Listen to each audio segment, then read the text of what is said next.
Hey, welcome to Lady Overlander Radio. Tonight we're chatting with Dan Grec of The Road Chose Me. Stay tuned. Grab your favorite drink, whether it's a coffee, cocktail, or tea, and get ready. It's Ladies' Night on Lady Overlander Radio.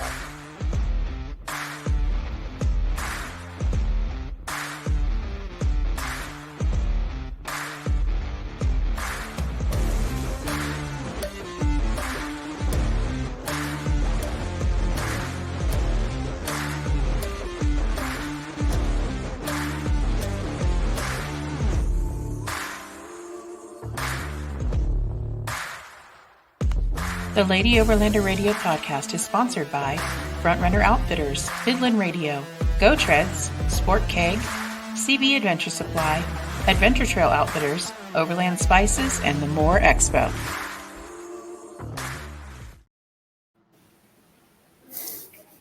Hey, Arla. Hey, girl. Hey. Ooh, my voice. Hey, girl. Hey. What is going on? I don't know. It's been a long day. I've been driving all day. Oh, no. It's terrible. Long day. And it's hot. Girl, I don't want to talk about it. It's hot. That's all I've grabbed about every single show is how hot it is here. It's so... I sent you a picture of where you are, Dan? Today. Where are you right now, Dan? I'm up in Canada in British Columbia, and yes, it is. It is hot. It is like 90 to 95 every day. Ooh. I'll take that. That's too hot for me. It's hot today. 1 to 105, and then you add in the humidity on top of that. Yeah, it sucks. It does. Sucks. How about that intro with the new logo? You like it? I finally got a chance to put it together today. Thank you. That was party. Yay. Party. All right, real quick, let's go through our schedule. Mountain West. I'm just kidding. Mountain West at the end of the month, 25th through the 27th. Come and find us there in the lounging area, the teaching area for us women's. Then we got the Teton Overland Show. It's the 15th through the 17th of September. Then we've got Big Iron Overland Rally at the end of September. And we just found out we will be doing a Ladies Overland Lounge there. Yep. That was today's call. So we will have a setup there also, a nice tent that Chris and Ryan are going to set up for us, and we'll have the girls up in there and do all the things. And then we go off to October. East? So busy. I think. Yeah, and then Rendezvous. Yes. And then SEMA. East, Rendezvous, SEMA, and then it's November already. It's going to go like that. Yeah. Busy. But I'm going to have lots of this on tap. Yes. Mountain Dew should sponsor us, man. I'm all the time having Mountain Dew up on here. Where are y'all at, PepsiCo? Come on. Yeah. Well, my brother-in-law works for Coke, so I don't know about that. We'll see. Well, I do like a Coke every now and then. Yeah. Like with pizza. But I digress. Oh, looky who's here. Joanne, Teddy. Hey, JoJo and Teddy. What's happening? Old man, old truck. We didn't see you on Monday. You weren't on the show. Well, busy times, yes. It was an off day for us, yes. It was an off day for us. Better watch out. There'll be a few weeks where it is like that, so. Yeah. Anyway. But that's not why we're here. Who we got? Why are we here? Who's this guy? Who's that guy? Yeah, who's this guy? Who's this guy? This is Dan Grec from The Road Chose Me. And really quickly, I'd like you to give us some stats on continents, countries, and kilometers that you've done. Kilometers or miles? Yeah, you can do kilometers. I'll make people Google it and they can figure it out. Yeah. I don't know the sum total off the top of my head, but the Pan American Highway was 40,000 miles and 17 countries. Then I drove around Africa. That was 35 countries and 54,000 miles. And then I drove around Australia, and that was one whole country and 36,000 miles. And then I guess I've lapped like the US and Canada more times than I've kept track of. Wow. That's a lot of miles and kilometers. It's been a lot of miles, yeah. People always say, I guess you enjoy driving. You have People ask me that. They say that about me too. You have to. Mm-hmm. You really do. You have to a little bit at least, I think. Mm-hmm. So how many different rigs have you had since you started your full-time overland travels? I am on my fourth. I'm building my fourth right now. And I've kind of always like evolved and like learned the lessons and then tried to improve and kind of like improve different aspects that were not good enough last time, I guess. Okay. And this is your Jeep with Wrangler with the camper, correct? The little camper. That's right. sheet. Yeah, we basically cut a Wrangler in half and we glued a carbon fiber composite box on the back of it. So it's kind of, it almost looks like an ambulance with a big square box on the back of a Wrangler. Do we have a picture of that, Misty? I don't. I can probably steal one off of his Facebook page. Yeah, well, you'll find one on my Instagram. I saw you did a post. Yeah. I saw you did a post earlier today. You guys you're still trying to build out and figure out the whole interior. Is that correct? That's right, Misty. Yeah. So we've been scrambling kind of to get it finished enough to display at Overland shows this summer. So the outside is finished in inverted quotes, and then the inside right now is a blank canvas. So is it ever finished though? Honestly, on your rig? That's right. I mean, I'd like it to be finished enough that, we can go live in it for 6 months and enjoy it. Yeah. And there's a lot of work to go until we get to that point. Oh, yeah. Absolutely. Constantly tweaking and changing things all the time. Yes. All the time. So we have quite a few different topics we want to pick your brain about tonight. For sure. Because you kind of been, we consider you, an expert. So we've got lots of questions. Awesome.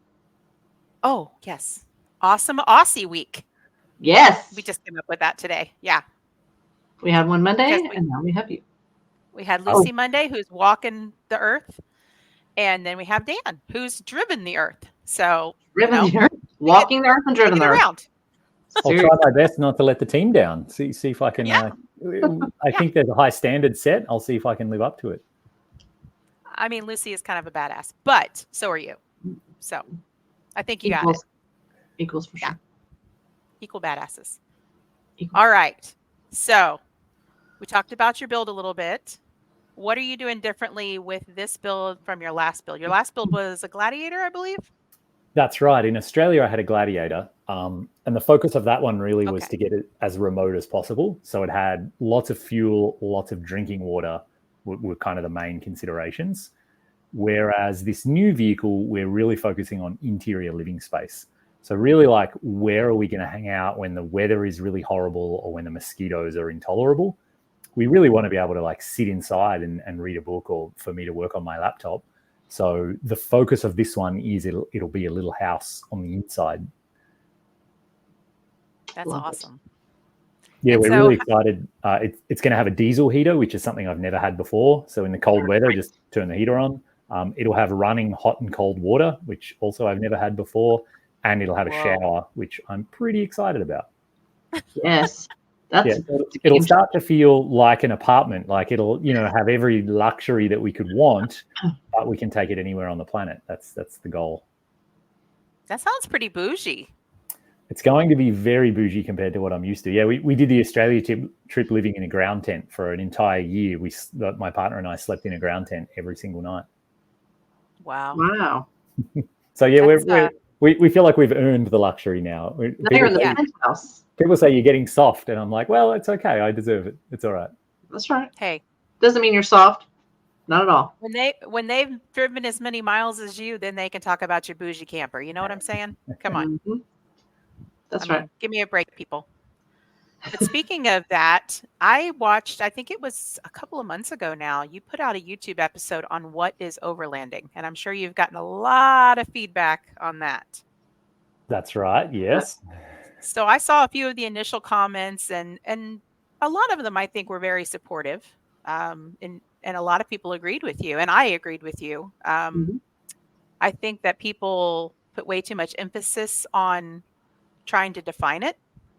I think that, if you're out there exploring and you're adventuring and you're getting out of your comfort zone and doing something amazing, then who cares what it's called, So how much negative feedback did you get about that YouTube video? Did you get a lot? Well, it's funny, Misty. I feel like there was quite a bit of negative feedback prior to that video. Like I did a video on using electric vehicles for overlanding, and a lot of people just said, no, that's not overlanding. Or I feel like people often try to limit overlanding based on what vehicle you're using. But then in my video, I just said what you said, where if you're out having adventures, going to new places, learning new things, like that's overlanding. And I don't know that anyone really had kind of anything constructive to say in reply, because I think when you say it that way, people are like, oh yeah, that makes sense. You're right. Why does it matter if you're in a Toyota Corolla or, like a tricked out Tacoma? If you're getting to some remote destination and you're seeing incredible places and meeting new people and learning new things, that's the goal. Like the vehicle that you do it in actually doesn't matter. Yeah, and I know that you also mentioned that, people tell people that if you're in the United States and you've never left the US, you're not really overlanding. And your counter to that was, you explored the entire continent of Australia, and there's hundreds of thousands of people that do the same thing. Are they not overlanding? I mean, I would venture to say I have been more places and seen more things than most Americans in this country. I run into people all the time where they're from that local area, and I'll ask them about a certain feature or museum or hiking trail or something there, and they have no idea what I'm talking about, and they live right there. So again, I don't understand what's everyone's big push is to try to define things. Like, for example, the woman we had on Monday, she is hiking. But to me, she's still overlanding because she's still adventuring. She's self-sustained. She carries her own water and food. Tent. I mean, we about a year or two ago, we had a woman who overlands on horseback over in Europe. Yeah. I don't understand what everybody's beef is with it, I guess. I don't know. Does it make you less cool if you have a two-wheel drive or you're on horseback or walking? I don't know. Nope. Yeah. It's an interesting one, and I think maybe it stems from, I feel like in North America, overlanding grew out of the four-wheel drive world. And so a lot of people, who call themselves overlanders, they started out being four-wheel drivers. And so for them, I think, four-wheel drive is at the root of all of it. You begin with a four-wheel drive, and then you think about going on a trip or doing something. Versus I think in the rest of the world, like in Europe or in Australia or South Africa, it all started with, we want to go on trips. And like, as long as you're having a trip, that's what matters. And like, oh, today we can only get our hands on a horse, and then next week we can get our hands on a bicycle. Like, that's sort of irrelevant. All that matters is we're actually going on a trip. And so I just think it's that kind of difference of like, which one comes first, the mode of transport or the adventure. And so do you define it as the mode of transport, or do you define it as the adventure? I think is the difference. That's true. So Old Man Old Truck says, to him, his opinion, of course, to him, overlanding is vehicle-based adventure. Yeah, and I think that's the standard definition for most people. But I mean, people on, like I said, this woman is going off on 5, 6, 7, 9, 10-day trips on horseback and covering hundreds of miles. And, so I don't know. I used to just think that as well. I used to think it's got to be vehicle-based. It's got to be, completely self-sufficient. But nobody is 100% self-sufficient. You always have to go into a town and shower or restock supplies or, I mean. Yeah, I think the self-sufficiency one, it actually almost rubs me the wrong way. And I think especially when you go international, people really go on about how like we're self-reliant and therefore, we're on an expedition.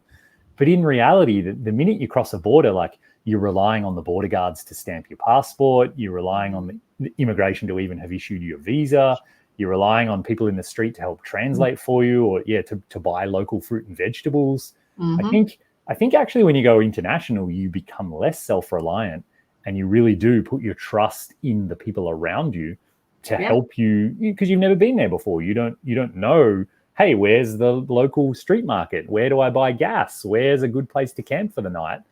You need to talk to locals to get all of that info. You can't know everything because so it's a funny thing to say self-reliant. I actually think overlanding sometimes is the opposite. Overlanding is like throwing yourself out there in the world and like getting help and meeting people, and then like having adventures with other people who you've never met before. Absolutely. Michael Hayden with All Over Overland says, Dan the Jeep is looking amazing. Thank you, Michael. Yeah, it's right now, living now. He moved from Oklahoma to Alaska last month. He's living his best life. That is incredible. Man. Old man, old truck. A horse can be a vehicle. Michael agrees with that. Horse Perfect. is the vehicle. And he wants to see the culture when he travels. Adventure is the most important piece. I agree. Yeah, I agree with that as All well. good comments. All good comments. Yes, absolutely. So I was just, I don't want to spend the entire show talking about that, but I just remember watching that video and thinking, if I ever get a chance to talk to him, I'd like to have a conversation about that because I thought that was a fantastic video. And I really think that you captured, at least the way that I feel about it, very well. So just wanted to let you know that. Thanks, Misty. Yeah, and I really like to encourage and show other people that, like, you don't have to just follow along what everyone else has done. Like, overlanding is a huge idea. And, some people just want to go fly fishing. So they have this vehicle and they drive out to some remote location and camp out for a week and go fly fishing all day, every day. Like, that's overlanding. And then other people don't care about fishing and they go to read a book or they go to climb a mountain, or like, I think there's a million different ways you can make overlanding work for you. But the most important thing is that you do what works for you, and don't just sort of listen to someone else's definition or let them stop you doing what you want. Yeah. Yeah, absolutely. Gavin Williamson says overlanding is breaking down 600 kilometers from civilization and getting out, with laughing in the background there. Actually, friends of mine who traveled in Africa as well, they knew some South Africans. They defined overlanding as taking your fridge on a tour of beautiful places. I like it. All right, then. Yes. Yes, Gavin. I've been there where you break down, and I had to get my vehicle towed out of National Forest. That was fun. I didn't think the truck was going to get in there and get it, but so good on them. They do. I was worried. Yeah. That where was the other comment I wanted to see? He builds, keeps. What was that one from Teddy? The one up here? Comment? See, he builds, keeps like Teddy. Oh, I think he meant keeps builds like Builds Teddy. like Teddy. Yeah. Yeah. Okay. So my friend Teddy, he gets a new vehicle all the time. Like when I met him last year, he had a Gladiator, I think. And he just had a 392. And he just had a 392. And now I think I can't remember what he got. Darn it. If you're still watching Teddy, tell me what he got. I forgot what he got. But I would have took the 392 though. I know. I don't know why. I liked that. That was nice. Mm. But thankfully, he just outfitted my husband with all of this stuff on his Jeep that Teddy no longer needed. So that kind of helped us out a lot. Yeah, that's a win for sure. Yeah, that was pretty cool. Dressing up the old Farrell's Jeep. Yes, that's my husband, Farrell Joe. So, he went back to a Gladiator. Oh, he went back to a Gladiator. Okay. All right, Teddy. I hear you. We got one of each. I understand. He changes his vehicles like he changes his britches, underwear, I guess, clothes, something. Yeah. Let's say britches. Britches, yeah, britches, Teddy. Sorry about talking about your underwear. All right, I did it again, didn't I? Yeah. No. Okay. Anyway, God. So let's talk about safety. We were talking about it a little bit before the show. Yep. Have you ever been concerned for your safety in all of your travels at any time? I mean, there definitely have been some moments where I kind of look around and I say, I don't like the vibe here, or this doesn't feel like the kind of place I want to spend the night. So I move on. But genuinely, I have never heard a gunshot on any of my travels. I've never had a knife pulled on me. No one has ever been violent towards me. Nobody's ever even said anything like, or else, like, give me money or else, right. or I'm going to take the Jeep, or never once everywhere that I've ever been. And so I think a big part of that is, kind of keeping your wits about you and being smart. I don't stumble down dark alleys at 3:00 in the morning. No. I'm sure I could find trouble if I wanted to, if I went looking for it. But, traveling smart, keeping your wits about you, talking to locals, kind of assessing the situation, I think goes a really, really long way to avoiding trouble. Do you also do you go on like the any of the embassy websites or look at any kind of Facebook groups to see what people are chatting about as far as safety goes, or anything that might be going on politically or otherwise? Yeah, I do. It's a difficult thing. What I've found in the past is that government warnings and embassy websites and any kind of like official source, I find is not very useful at all, because Okay. they're just telling you kind of what the government of that country is up to. So like, for example, when I was going into Sudan a few years ago now, Sudan is like on the red list. You cannot go. It is immensely dangerous. It is horrible. And basically what that's saying is that our governments think the government of Sudan is terrible. And they are. The president was a horrible person, and he was doing bad things to his people. But that doesn't kind of tell you what you'll be treated like as a traveler and what happens if you actually go there. And so what I do is I just talk to other travelers because they have that real information. And so anyone who's been there in the last 6 months or so, I try really hard to reach out to them on Facebook groups, or hopefully you bump into them in real life. And it turns out Sudan was an incredible place to visit, one of the friendliest places I've ever been in the whole world. People gave me free bread. They refused to take money. People helped me buy gas when it was hard to find. People were just so happy to see a foreigner and to see someone who chose to visit their country. So although the government warning said that it's extraordinarily dangerous, the reality for a traveler who was just passing through was totally different than that. That's amazing. That's fantastic. Do you think that people, like, let's say, like we talked about before the show as well, Americans or Australians or other people have like these preconceived ideas and worries about other countries, and then when they actually get there, a lot of that is unfounded? Yes, 100%. Yeah. And I think it's just a result of the way that our media works, in that they're always trying to show us something sensational or something that will grab our attention. And the reality is, a continent like Africa, it has 1 billion people. It has 55 different countries. There's kind of always something going on, whether it's something simple like a flood or a fire, or maybe it is a civil war, maybe it is something worse. But being that it's so enormous, you can pretty much always guarantee something's happening. And the media just jumps from one bad thing to the next. And so then the picture that we form in our minds is that, like, oh, Africa's bad, or this country is bad. But the downside is that the media never takes the time to give us an update. So the best example I have is the country of Rwanda that I went to in Africa, little Rwanda. When you say that word, everyone just immediately thinks genocide. And they think, it was horrific, like 1 million people were killed. It was really bad. And obviously Rwanda is a terrible place. Well, the problem with that is that the genocide was 27 years ago, actually probably 29 years ago by now. So what has Rwanda been doing for the last 29 years? Right. Well, the media never told us. They never gave us an update. And it turns out the capital city of Rwanda looks like any modern city anywhere in the world. Skyscrapers, beautifully clean, wonderfully friendly people. And they're working really hard as a country to say, we don't ever want that to happen again. So we're going to be unbelievably kind and friendly and happy, because we know how bad things can get. So let's not ever let that happen again. And so, Rwanda's incredible, but the news just didn't tell us that, because it isn't, it doesn't get the clicks and it doesn't get the attention. So I think the picture that the media gives us about South America or Africa, it's kind of all doom and gloom. But when you get there, actually, average people on the street are really kind and friendly and happy. And they're not just going to be mean to you simply because you're there.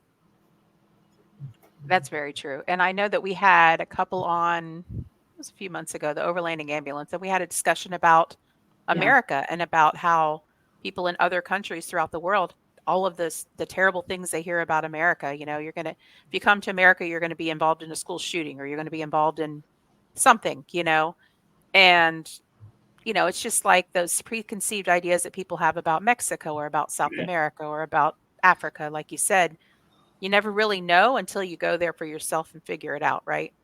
Right, So, right. Or talk to someone who's been there recently. Talk to just an ordinary traveler, that they didn't go with the military. They didn't sort of have an agenda. They were just like, oh, I just wanted to go and see what Argentina's like. If you ask them, they'll just tell you straight up what the reality was. Yeah, and sometimes it's not always rosy. Sometimes, like when I was trying to go to Zimbabwe, people were like, oh, it's extraordinarily difficult to get money because there's none in the ATMs, and the police will try to bribe you a lot. they'll try really hard to get money out of you, and they'll put a lot of pressure on you. Other than that, Zimbabwe is great. So, you get the actual truth that no one's, they're not making money or getting any kind of benefit by telling you either way, whether it's good or bad. So they just tell you the truth. Yeah. Do you find that happens a lot, that people anticipate or expect bribes, or do you think that that's kind of a rare occurrence throughout? It depends a lot on the country, but definitely it is something you will encounter, in Latin America, in Africa, I'm told in Central Asia. Absolutely, the military and the police on the side of the road, they will try to get $5 or $10 from you, because that puts beer money in their pocket. And, why wouldn't they? If they can, kind of, why wouldn't they? Yeah. Sure. I mean, beer money is important for sure. Teddy says, we are harassed by dopers in Florida at Eglin Air Force Base. That is heartbreaking to me. Yes. So I met up with them a day or two later. They had camped at a little campground area at Eglin, and there was some people kind of living full time in the woods there that weren't supposed to be there. Heavy into drugs. They were, I think it was meth and some other things that they had going on, and they called the police because the other people kept coming into their camp, and I think one of the police officers actually touched something or got exposed to something and ended up in the hospital too. It was a pretty scary thing, and you wouldn't expect that when you're staying on a military base, but things can happen anywhere. I mean, that's the point of all, this whole line of discussion, is that things can happen anywhere, and you just need to be smart and be aware, and kind of, like you said, talk to local people, find out what's going on. Mm-hmm. Fentanyl, that's right. Oh yeah. And my philosophy too is that, like, I have no interest in being confrontational, and I have no interest in kind of like putting up with anything like that. So if I was camping somewhere, anywhere in the world, and if some people showed up and they were behaving strangely, or I didn't like the vibe, or it felt like, they were going to be mean, angry, nasty, I would just pack up and leave. I wouldn't argue. I wouldn't yell. I wouldn't call the police. I would just quietly pack up and go somewhere else, and like just remove the issue completely. It's like now it's not a problem anymore. Yeah. And that's most of the time, I would think that would be the best course of action to do anyway. So, I mean, if it's late at night and you may have a difficulty finding somewhere else to go, but again, do you want to really be involved in all of that? So that's right. It's never an easy decision to make, because finding somewhere in the dark is always stressful, and sometimes maybe it means like, oh well, we'll just go into a town and pay for a Motel 6. But I would much rather do that and be disappointed about wasting $90 than deal with who knows what that situation is going to turn into. Yep. It's not worth it. No, definitely isn't. And again, we know people that have camped in the Ozark National Forest here in Arkansas that have had people cause problems at camp, and I mean, it can happen anywhere. I guess is my point. But a lot of what we try to do here at the podcast is to, empower and encourage more women to go out and travel. And so hearing information and stories from people like yourself that has done this a lot, I think is great for them, because, it can probably put their mind at ease that, majority of the time you don't have anything to worry about. You just go and do your thing. Yeah, and everywhere that I've been in the world, I have met solo female travelers who are also driving the length of West Africa, all over Southern and Eastern Africa. There were a lot of solo female backpackers even. Yep, and they were having a great time. They were loving it. Yeah. Look at Kyle Reese being sassy from Okie Overland. Right. Huh. I'm only 2 hours from you, right, bud? Yeah. She knows where you are. You better remember? be nice. Watch your back. You must not know about her. Oh, he knows. So we talked about safety. We talked about your rig. We talked about what overlanding is. So in case anybody was confused about that, what else would you like to chat about? What do you have upcoming in the next year or so? Any big plans? Shows?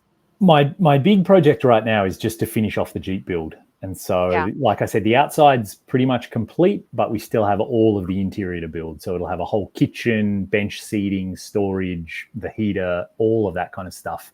I have to hopefully finish, this year. and I'll be displaying the Jeep at SEMA. So that's in Vegas at the end of October, I think, start of November. Yep, and that'll be my last show of the year. And then keep saving money, keep planning, and then hopefully we'll be shipping it out to a new destination early next year. Time and money. Just time and money. That's all we need. As yet to be disclosed destination, right? Is that a secret? Well, it's not necessarily a secret. The challenge is I find it's really hard if I announce like a specific destination and then for whatever reason I can't get there anymore. So I think it's no secret. I would love to drive across Central Asia. I would love to see all the stands and even Russia.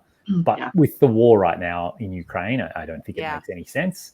I would love to drive a lap around the Mediterranean. So go across the top of North Africa, through the Middle East, and then back across Southern Europe. But that's really tricky right now. North Africa is kind of closed. So I have all of these like ideas and projects that I dream of or that I think about, and I research them and I'm sort of working towards them. But in a funny sense, whichever one I'm doing at this time next year, it doesn't actually matter. All that matters is I'm doing one of them. And whichever one it is, I'll be sitting there saying like, this is incredible. I'm really happy I'm here. And I won't be worried that I'm not doing the other ones. Because, there's a lot of places to go. And as long as I just keep saving money and keep planning and keep making some trip happen, that's what the goal is. Let's talk about money, if you don't mind. How do you don't have to get into detail, but how do you fund your trips and your exploration? Basically, I just go to work and I try to spend the least amount of money that I can while I'm going to work. So I discovered a long time ago that the secret to having more money is not actually to earn more money, because earning more money is a really hard thing to do. You basically have to convince your boss to pay you more, which is hard, or you have to work more, which is hard because you get exhausted. The best way, if you just want an extra $100 each week, the easiest way to do that is just spend $100 less. So, like downgrade your cell phone, share Wi-Fi with your neighbors, walk to work, like live in a share house. Like at one point I deregistered my Jeep and I just rode my bike to work every day. So I went like 6 months without even driving because that saved me money on insurance and gas. So basically just save as much as I can. And then when I think I have enough, I quit my job and I hit the road and I go for it and just live on my savings account. Fantastic. Yeah, and that's how I did it for the first few expeditions, and the majority of people that I've bumped into around the world, that's how they pay for their trips. And then these days, now I earn a bit of money while I'm on the road as well. So I do have a YouTube channel that brings in a little bit of income. I've written a few books, they make some income, and I write for magazines while I'm on the road. So, combined, none of those are ever going to make me rich, but they definitely pay for a tank of gas here and there, which really helps.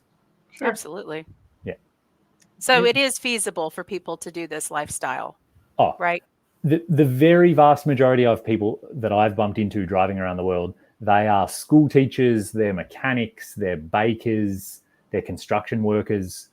These people are not rich. They didn't win the lotto. They don't have a huge inheritance. Of course, they don't have a brand new car. They don't have a new iPhone. They don't have a big screen TV. Because all of that money that they didn't spend on those things, they've been putting in their savings account. And so, I met a young guy. He was 25. He worked as a baker. And for 4 years, he just saved as much money as he could. And then he had enough money to drive around Africa for 2 years. He bought kind of like an old 4-wheel drive from somewhere in Europe for like $10,000. He put a rooftop tent on it and a fresh set of tires. And that was it. He set off to drive around Africa for 2 years. Just living cheaply. You camp every night, you cook all your own food, and you don't actually spend that much money when you're on the road. Right. I think the biggest expense that we have when we're out actively exploring is probably fuel. And, and that fluctuates, but cooking your meals at camp, staying for free on public lands and things, it really doesn't cost you as much as people think it does, I think. Absolutely. Like most people wind up spending less than $2,000 a month while they're driving around the world. So, a 2-year trip you could do for $30,000, like quite doable to drive to Argentina. Many people do that. Do you think one of the bigger expenses is probably shipping your vehicle, or is that? in the grand scheme, it actually doesn't turn out to be that expensive. I think these days from Panama to Colombia is about $1,000, and overall the trip is going to be about $30,000. So, and probably 10,000 of that will be fuel. So fuel is by far the biggest expense. Yeah. Yeah, and that's why actually I always try hard. I cannot drive a vehicle that gets worse than about 15 miles a gallon. Like, to me, that just immediately is like, no, I'm not ever going to own that vehicle, no matter how cool it is, no matter what its other features are. It's like, it's too expensive. I can't do that. Yeah, that's a deal breaker. Yeah. And I think it's interesting because in North America for so long, fuel has been so cheap, and, people have big V8s, and it kind of was, the thing to do. But now I just focus so heavily on, I want to use less fuel because then my money will last longer. Yeah. And as much as we complain about the cost of fuel here, I know in other parts of the world, it's way more expensive. When I was in Australia, I paid like $7 something a gallon many, many times. Mm-hmm. Yeah. Like, that's not uncommon at all. Yeah. God. Have you ever experienced a fuel shortage anywhere you've traveled where it's been difficult to get fuel? I have, a few times. In Sudan, actually, like I was saying, they were really friendly there. And it's a really strange country. They refine their own fuel, and that's basically how they make all their money. But for whatever reason, the government exports it all, and they don't really leave any for their own citizens. And so there were lineups that were like 2 days long to try and get fuel. But amazingly, gasoline was about 6 cents a gallon. And diesel at the time was about 2 cents a gallon. It was just insane. Wow. So when you could get it, it was so close to free that it was the strangest thing. And then also in the Republic of Congo, when I drove into that country, there was a political thing going on at the time. And so they had turned off all the fuel refineries. Oh. And so basically the entire country had no gasoline. And I drove 600 and some miles on the gas that I had with me. That was as much as I could carry. And then I ran out in the capital city, and that was a problem. But basically I just started asking people, and, hey, what do the locals do? What's our options? This, that, the other. And eventually, like, one of the guys working in the campground knew a guy who called his aunt, who their neighbor had like a few 20-liter jerry cans, 5-gallon jerry cans. And so they showed up at the place I was camping, and they said, you can buy them for, I'm trying to do the math in my head, you can buy them for like $9 a gallon. Take it or leave it. It's your choice. I would take it. Yeah, and I did. Yeah. Okay. Yeah. And that got me on the road again, and it was okay. And it's the usual, like, again, I absolutely was not self-reliant. Like, you can't drive into the Congo and not buy gas because it's such a big country.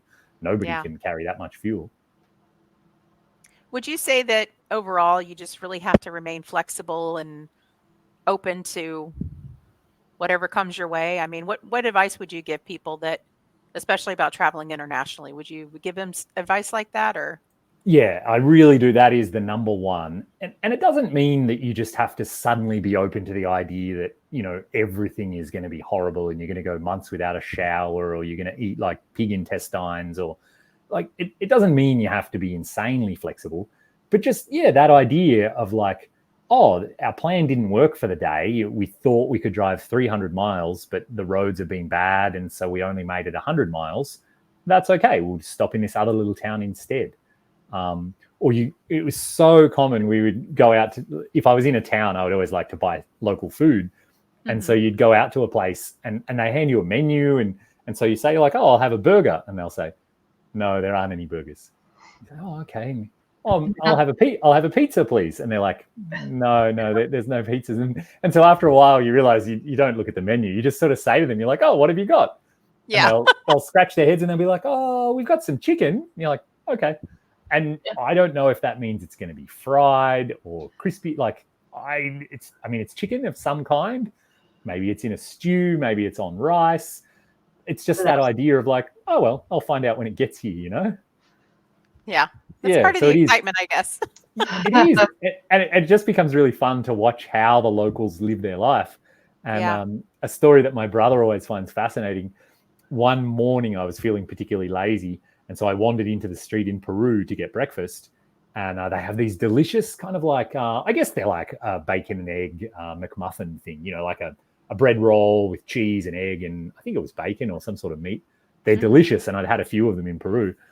And so I went into this little sort of restaurant cafe thing, and the lady was kind of a bit sheepish, and she's like, okay, yeah, I can make one. And then she kind of is like, oh, could you pay for it now?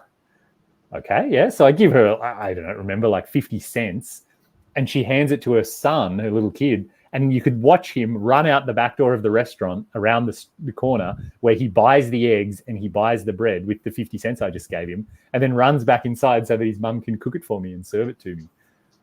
And so it's just that like idea of like, let's just roll with it and see what happens. Like we don't exactly know what's going to happen, but if you keep a smile on your face and be a bit flexible, it works out. Yeah, and I believe kindness goes a long way no matter what country you're in. Good advice. I think being humble and being kind are two big things that people need to do as well especially when you're a guest in someone else's country. That's right. Yeah, without a doubt. And I think it really helps when you're not on a timeline, because then you don't sort of carry that stress of like, hey, but I have to be here on this time.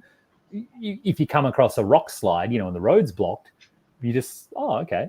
And you start talking to people. You're like, oh, is there another way around? Or what are you guys going to do? Or what are our options here? Instead of sort of showing up suddenly with that like frustrated energy where you start getting demanding of people, like hurry up and clear it or whatever. Yeah. We had when we were up in Wyoming probably 2 months ago, and we were trying to go through this pass, and it was still a bunch of snow on the ground, and we pulled back around to try to find somewhere to camp. And this guy who was taking alpacas to Alpine, he stops us and he says, oh, I was really hoping you guys were going to make it through that, because I've been sitting here for 2 weeks, and, you know, I just was going to go right after you if you went. Like, and sorry. you just posted that video. You just posted that video on your channel. But it was just funny. He's like, oh, yeah, I've just been hanging out here for 2 weeks waiting for the snow to melt. I was like, wow. Right. That's perfect, hey? And what a life to just be like, oh, I'll just wait till the weather changes. And that's like his priority.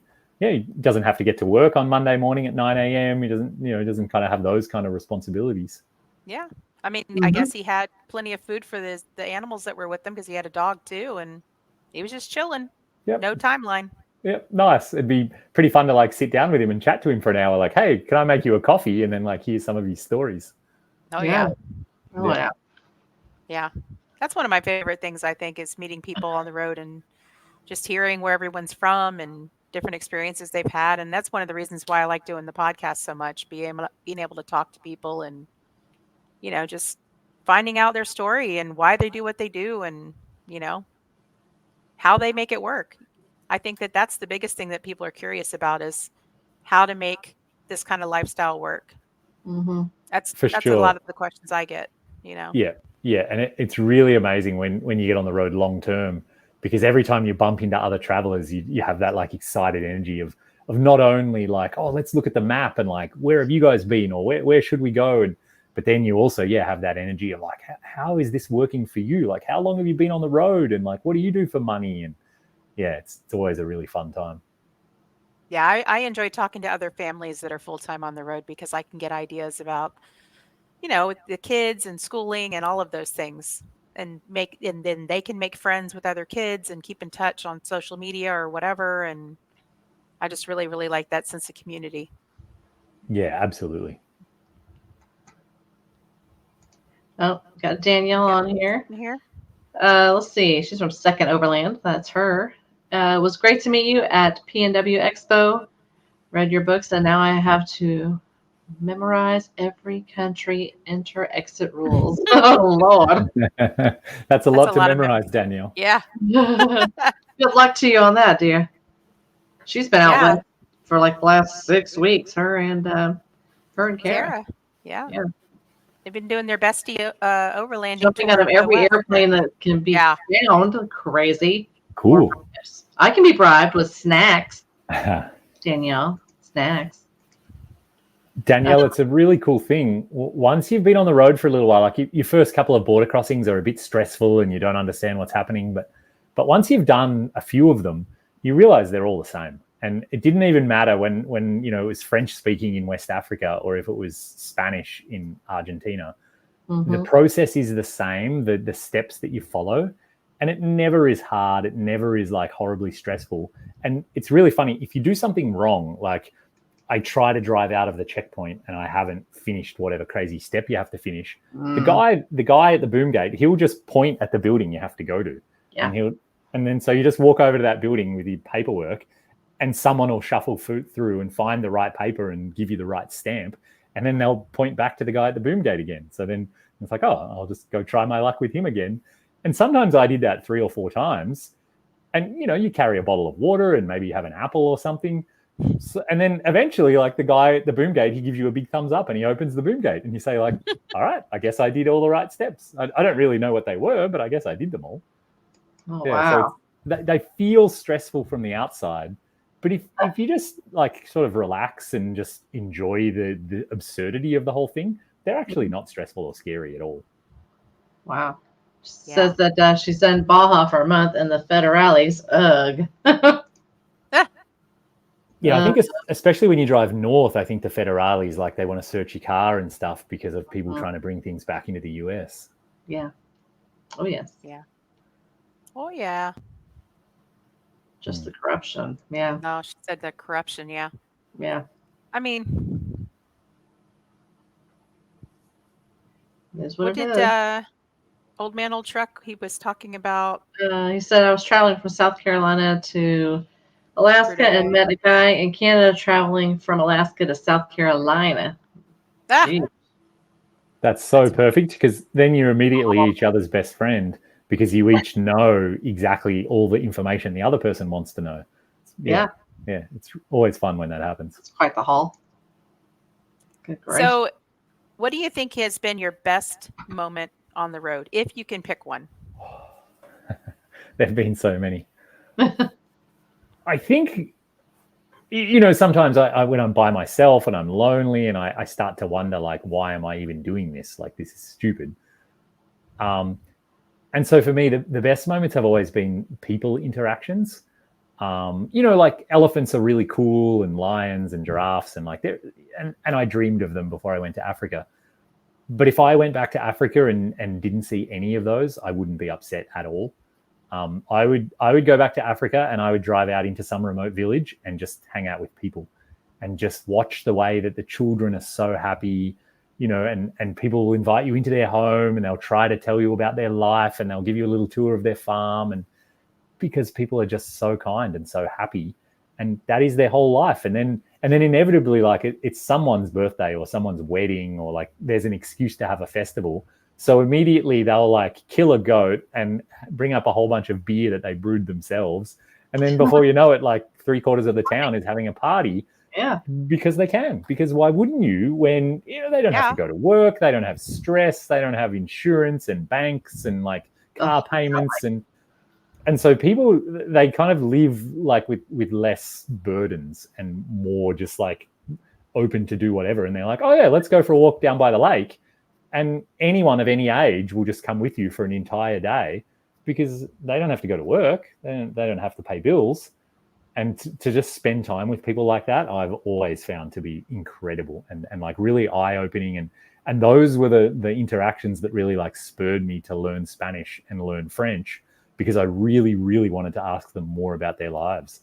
And the questions like, why don't you have to go to work? Like, what are you going to do tomorrow? Like, what does your cousin do? Just all their lives are just so different than ours. And that's the part of traveling that I really love.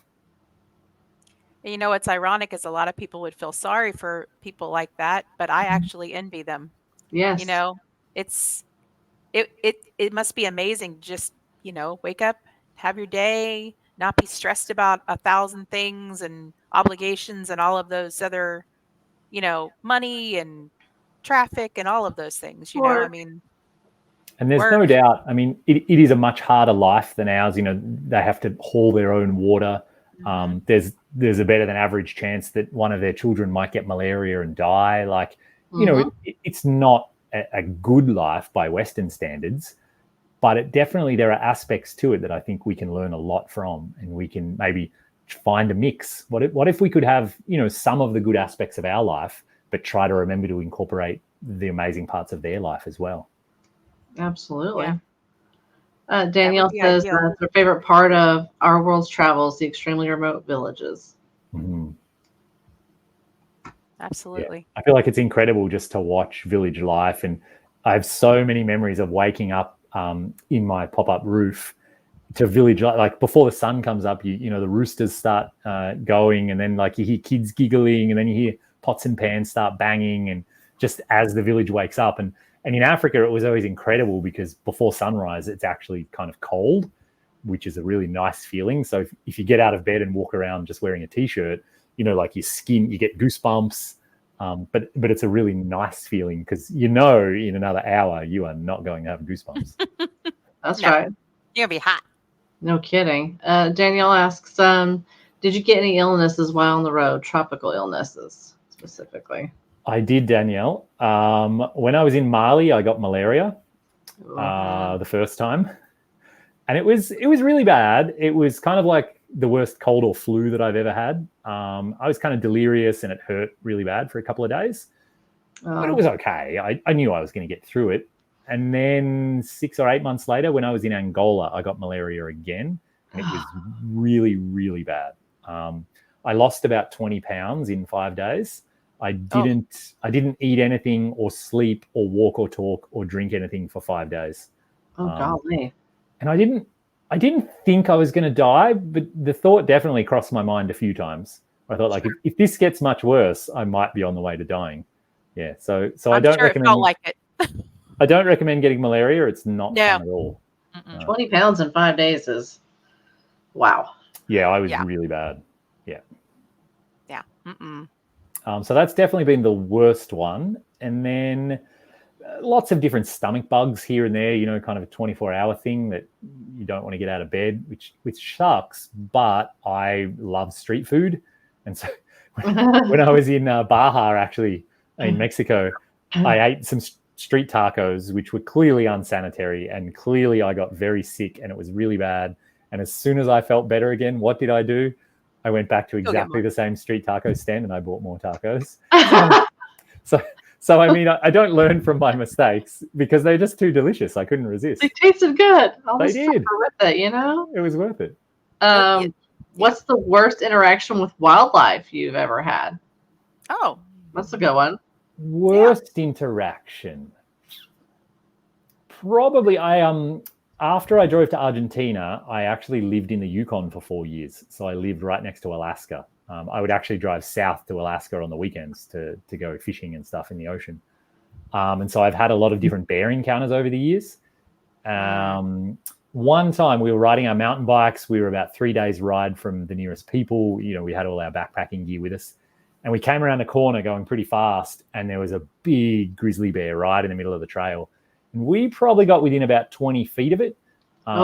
Yeah, and it started like stamping its foot and snarling. And it was like foaming at the mouth. It was not a happy grizzly bear. And I pulled out my little can of bear spray, which was about this big. And I suddenly realized if the bear wants to have us, we are completely dead meat. Don't make me use it. Yeah, there was nothing we could do. And we sort of had like a bit of a standoff for a few minutes, and then the bear went down into the woods and like away from us. And we got on our bikes and we rode as hard as we could for the rest of the day. Yeah, I would absolutely would. Danielle says all the street food. We got an gnarly parasite in Baja, which required fun meds. Yeah, that's not good. And then of course Teddy says, "Yeah, gotta watch those tacos." But they're so delicious. Listen, they're so good. Teddy, when he was meeting us, when he was coming to meet us out in Wyoming, he stopped and got gas station tacos, and he paid for it that night, big time. Oh God, gas station taco. Now there's a difference there. You know what I mean? Old Man Old Truck says a raccoon once stole my camera. I got it back, but he broke it. Oh. I had similar Old Man Old Truck. A chimpanzee stole my GoPro when I was in Cameroon. And he ran off into the forest with it. And so I have this hilarious footage. He's holding it in his hand. But amazingly, you can kind of see his face while he's running along. And so the camera's doing this. That's awesome. He climbs a tree and then he starts chewing on the GoPro. Yeah, it was crazy. And a guy went in and got it back for me. So I got the GoPro back and I kept using it for the rest of the trip. That's hilarious. And that's awesome footage. That is awesome. Wow. You're like, thanks. Thanks for filming yourself stealing my stuff. Yeah, he filmed a pretty good selfie that time. I know. You guys got some good ones here. Danielle had a monkey steal my Snickers bar from my pocket. And that's fighting right there. I will fight you over some chocolate. Yeah. Monkeys can be vicious sometimes. You take my chocolate? Yeah. That's a no. Mm-mm. Snacks are Don't no be stealing go. my candy. Oh yeah. Don't ever steal Arla's snacks. Forget it. No. It's fighting words right there. Not even. If I were to have Arla come down and meet me in South America, she would need snacks. She would need AC of some type or a fan. What else would you need, Arla? Mountain Dew. She's a little high maintenance. She's bougie. And Mountain Dew. Okay, that's okay. South America, you'll find all of those things. You can just buy them There in you gas go. stations. See? Yeah, See? You can come visit me. yeah. Especially like Snacks. Chile, Argentina. You'll be in plenty of places that just look like I can get my rural US. passport, man. I don't have that. Oh my gosh. I don't have a passport, okay? Everybody knows now it's out there. I have to renew mine. Don't feel bad. I'm still working on that. It's all good. Anyway. My husband's going to India in like a month. And his passport was down in Florida. My mom had to send it up. India. Yeah. He's going to India. Gracious. He's crazy. He likes that stuff. I already likes knew that travel stuff. I've met that guy. He is crazy. Yeah.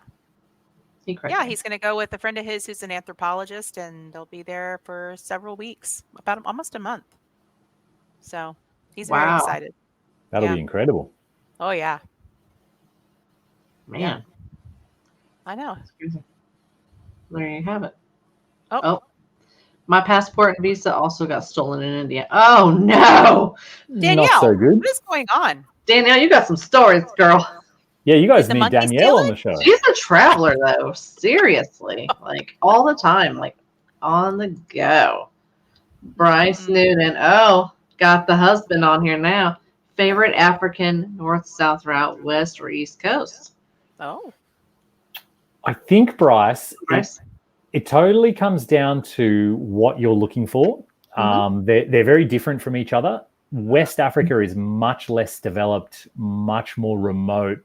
It's really hard to get the visas. The roads are probably the worst on the entire planet. You'll go months without seeing a supermarket or a hot shower. Like it feels like you're really remote and on a big expedition.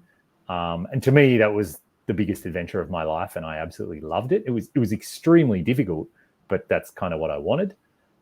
Versus East Africa is way more like what you think of when you see safari. You know, like you can go from game park to game park. There'll be elephants and lions and rhinos. If you want to, you can stay in a campground pretty much every single night. The campground will have like showers and Wi-Fi and green grass.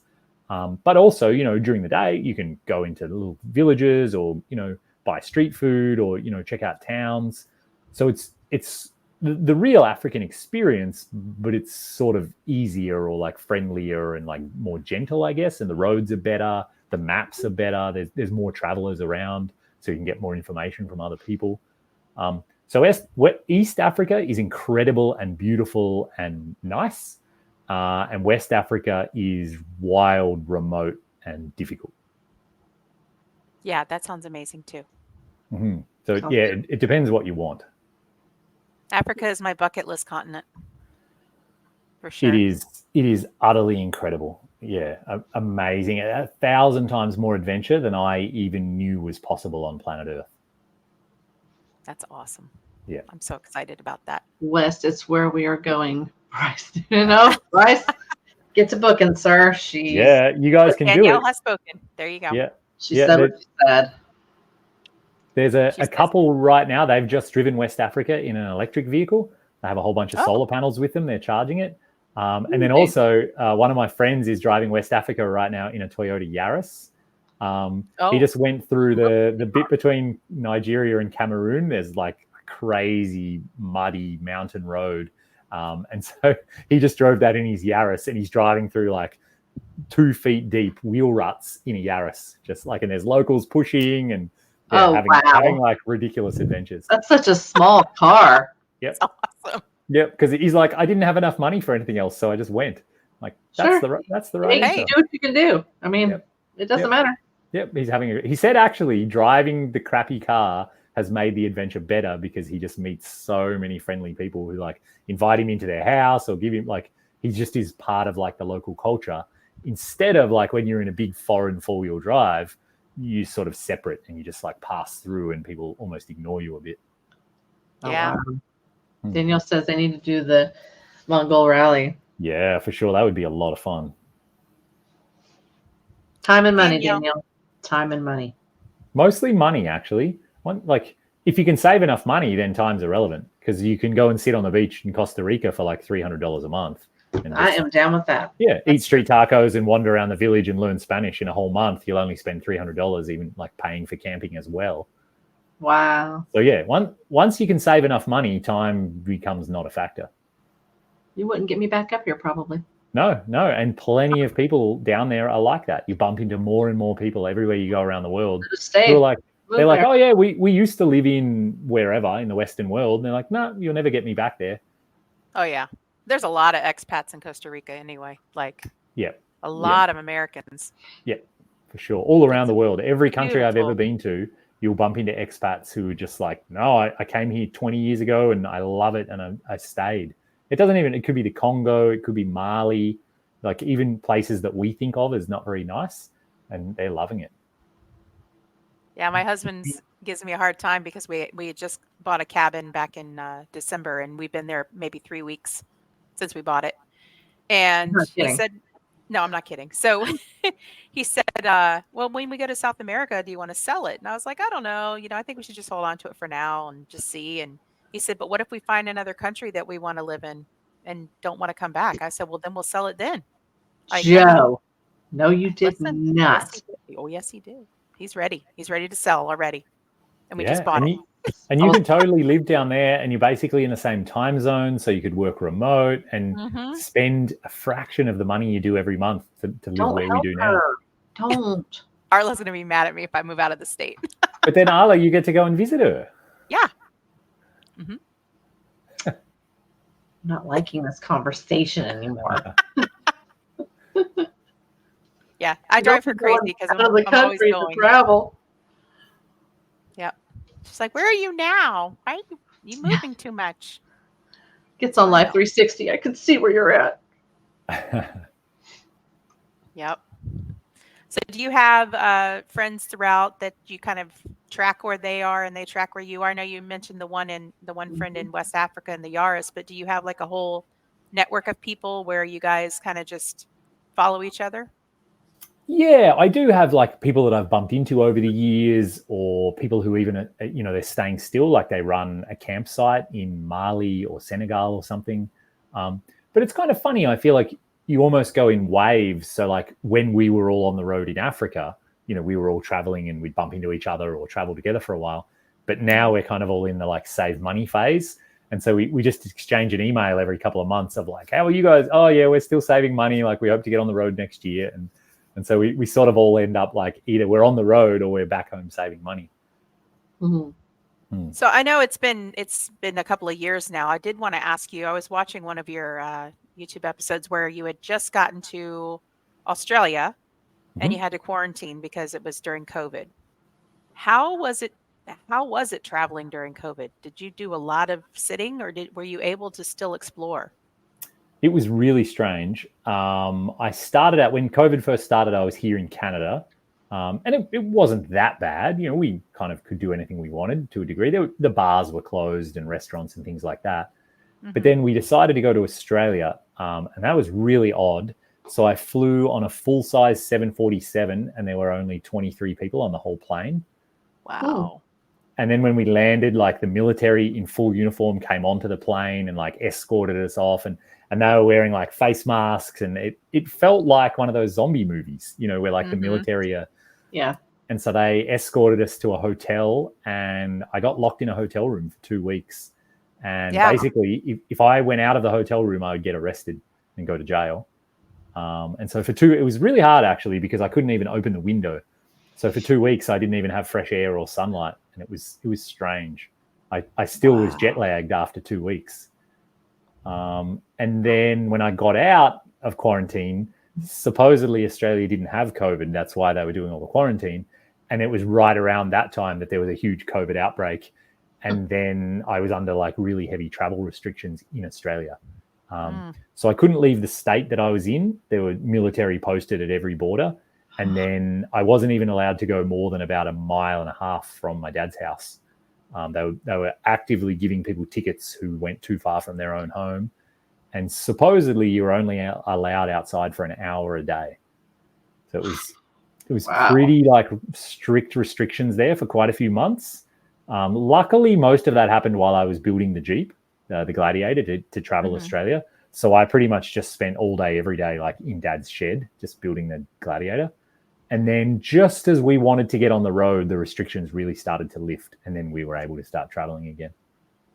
Oh, well, that's good at least. I know that I remember watching when you were in quarantine in the hotel room for the 2 weeks. I was like, oh my God, you must be going crazy. It was like a really strange experience. And of all the places I've been in the world, it was funny to realize like Australia is actually the one that's like locking me up.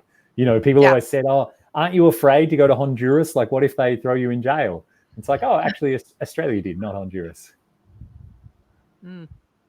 Yeah. Do you think that was one of the more difficult times during your travels? Would you say that was like kind of ranks at the top, is trying to maneuver through that, or have you had worse times? Well, it's a funny thing. It was really difficult, but at the same time, I was staying in like a 4-star hotel, you know, with like air conditioning and internet and like a hot shower. And so it was like, it was very comfortable, but also difficult at the same time. Versus, you know, like when I had malaria in Angola, that was really difficult in a lot of ways. That's a good point. Yeah. Not good. Daniel says our Aussie friend had the same hotel quarantine experience there. Yeah, it was a really strange time. I mean, in the world, but then in Australia as well. They went like really hard with their lockdowns and limiting people's movements and stuff. Yeah. It was strange to me because we were traveling during the beginning of COVID because my husband was doing a short-term contract job. And it was strange. Like every single town you went to had completely different rules. I mean, state by state was different, but every town you went to had something different going on, you know, and it was very confusing when you're traveling to try to know and make sure you're doing whatever, restrictions they have in place. Yeah, and then some towns were really like not welcoming to outsiders because they didn't want to get COVID in their little town. So yeah, it was a tough time for sure. Yeah. Do you think that anything like that'll ever happen again? I don't have a crystal ball. That's kind of a loaded question, but you think not. that? No, I mean, I really hope not, but it does feel like with more and more of us cramming into smaller and smaller places, it feels like even just the common cold can get passed around so quickly. So yeah, it sort of feels inevitable, but hopefully not. I don't really know. Yeah, that was a whole other experience. That's for sure. Yeah, and then it's kind of to see how the world reacted and how different countries came up with different policies and trying to keep people out, or sort of having to welcome tourists anyway because their whole economy depended on it. Yeah, it was difficult for everyone, I think, and no one knew what to do. There was no right answer. There was just everyone was trying their best. Yeah, I think that was the big thing, was all the uncertainty and just everybody trying to figure out a way to navigate that.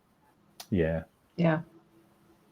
So do you think that that social media has ruined overlanding or made it better? It's a tricky question. I think it's made it better in a lot of ways, and maybe it's made it worse in some ways. But I think it's only made it worse if you let it. If you just you don't have to participate in Instagram if you don't want to. It's totally optional. Even I actually, this is a good story. I Overlander now. Pretty much everyone has it, and everyone uses it exclusively almost to find campsites. And I know people are sort of upset because now their secret spots have been found, or it's getting too busy. way back when I traveled in South America, like long before Instagram, long before iPhones, lots of people had the Lonely Planet travel guide. And that was kind of like the world's best guide of like what you should go and see and what hostel you should stay in and all of that stuff. Mhm. And there were some people who traveled exclusively from, you know, recommended hostel to recommended hostel, and they were enjoying that. And then actually I met some people, they had a Lonely Planet, and the whole reason they had it was they were never going to stay anywhere that the Lonely Planet told them to, because they said, we know what that is and we want the opposite. We want to get away from all the other tourists. Mhm. And so in a funny way, like you could do the same thing with iOverlander. You could look That's at a what we flight do. and if it's in iOverlander, like, no, we're not going there. We're going to go somewhere else. So I think maybe iOverlander or Instagram, it's just the same as Lonely Planet was in the 80s and the 90s. It's just the digital version of the book. Yeah. So I think in many, many ways, it's made it so much easier to, you know, you can just put a post right now on a Facebook group and say, hey guys, I need to ship my Jeep from Houston down to South America. You'll get 10 people reply who are like, I did it this month. Here's the shipping agent. Here's how much it cost. Here's how long it took. Here's the phone number you need to call to organize it all. Like that kind of thing would have taken 6 months to organize before social media. Now it takes 6 minutes. So, I mean, that's clearly a win. Yes. Yeah, and I know that iOverlander, a lot of people in the United States are kind of frustrated with it because, you know, they'll mark a Walmart as wild camping or, you know, something like that. But I've heard that in other countries, it's a very, very useful tool.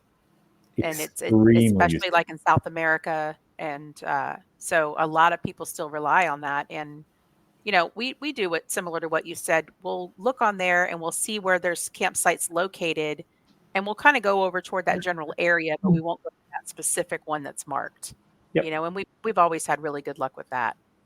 So it's still a very, very good tool. And social media, I think, is like you said, it's what you make of it. You can participate in it or not, you know? Mhm. I just think that a lot of, I don't know, like a lot of people have gotten kind of burnt out on all of the social media aspect of overlanding, you know? That's kind of what I'm hearing. And I wonder if that's because the social media really focused on like the vehicles and the gear and like the stuff you should be buying. Whereas I've been a bit disappointed really that overlanding in North America isn't more focused on like the adventures and the places you can go and the things you can see and what you can learn. Like if everyone's social media was just always filled with like amazing places and people they met and things they learned, I don't know that anyone would get burnt out on that. But that's what's funny is we'll do a post on Instagram of our vehicles, you know, and we'll get a ton of likes and a ton of comments. We'll do a post about taking our kids to some great historic place or ghost town or this whole adventure of them kayaking or whatever, and we'll hardly get any likes or posts or, you know, comments on that.